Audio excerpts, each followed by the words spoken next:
దేవుని సంకల్పంలో ఉన్న మనలను ఆయన అనాది సంకల్పంలో ఆయన ఏర్పాటు చేసుకున్న ఏర్పాటు ఈ భూమి మీద మధ్యలోనే దేవుడు చంపడానికి కాదు, తీసివేసుకోవడానికి కాదు, బాధలలో నిన్ను నడిపించి ఆయన నామము నీయందు మహిమపరుచుకోవాలని ఆయన ఉద్దేశమై ఉన్నది. చంపడానికి కాదు. చావు భయం అవసరం లేదు.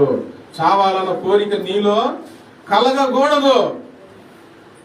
బ్రతకాలి, బ్రతకాలి, బ్రతికించు అని దేవుణ్ణి ప్రార్థన చేయాలి. ప్రభువా, ఏలియా అంతటి దైవజనుడే, గొప్ప ప్రవక్తే తట్టుకోలేక నన్ను తీసేసుకో అని అడిగాడు కదా. నేనెంతటి దాన్ని, నేనెంతటోని, అందుకే అడుగుతున్నానులే ప్రభువా అని అనొద్దు.